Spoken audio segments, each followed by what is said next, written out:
Show initial thoughts. People ask me because a lot of people are saying good things about this FIFA. How do you feel, Mister Eric July? I'll tell you how I feel. This is the best in terms of gameplay, and I'm going to express exactly why. In terms of the gameplay, the best FIFA that we've had in a very long time. So I would agree with the sentiment that people that are saying, "Oh shit, this is actually halfway decent." Here's the problem, though. Here's the problem. One patch is all it takes. That's it. And then everything that they fixed is broken again. I actually expect them to do that. This is why. A lot of, I get it with next gen and the mocap or whatever cool slogans that they use to describe the fact that they basically have more animations in the game. So your player isn't canned into doing some dumb shit because he's limited to terms of how his movement can be. It's a lot of folks are going to dislike it. And I think it'll come from the upper echelon. It'll come from like the streamers and it'll come from probably pros. I think there's general consensus right now that a lot of people are digging it. But the reason being is because pace isn't as dominant as it's still pace, right? And what I mean by that, for those that don't play FIFA, is speed.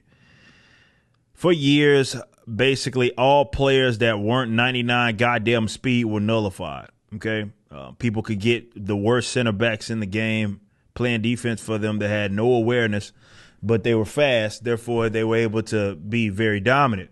This year, it's not the case.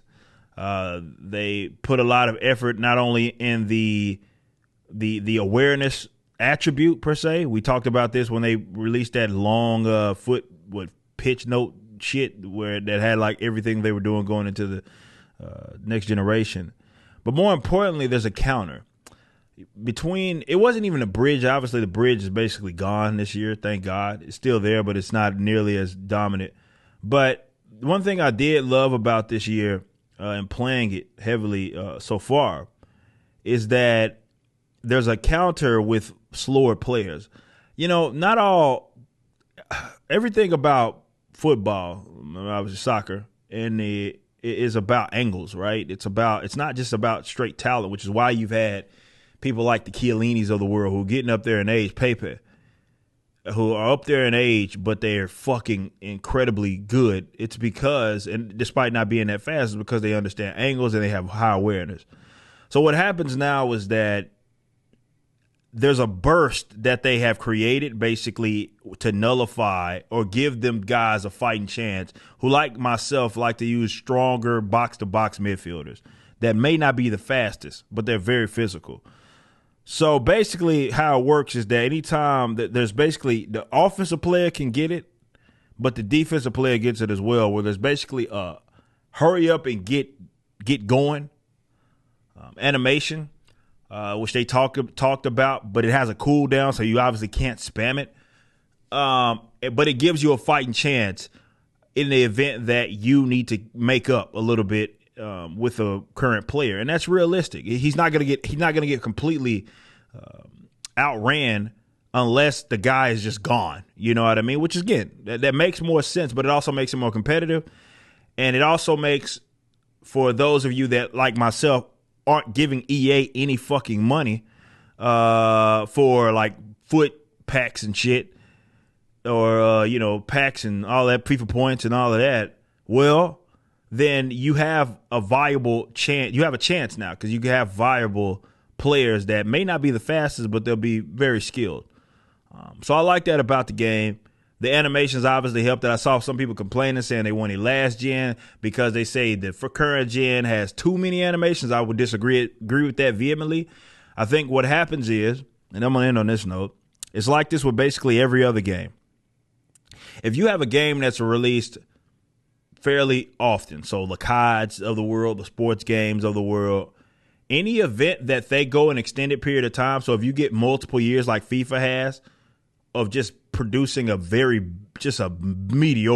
subpar product that has bad gameplay and basically rewards players for abusing the mechanics, the minute you fix that is the minute that a lot of people are going to have some complaints, right? Because they're so used. You basically fed them a broken game and they got accustomed to it, right?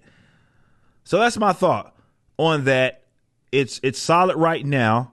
I am having some fun because of the fact that, hey, I can actually have a more dynamic team. And I have like fucking had Rakitic, for example, who will be a useless card in previous years because he has like 52 fucking pace, but he's skilled. Was able to dominate the pitch with him. So I love it.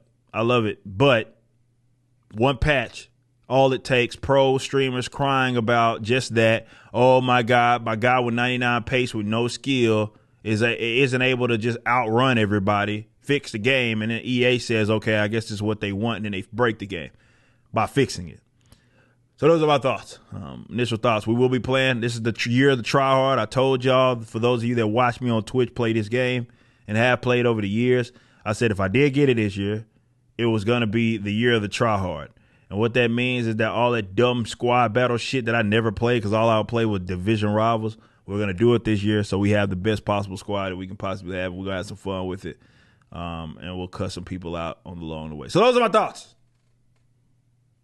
on FIFA 22, next gen. You just watched a clip from my podcast, For Canon's Sake.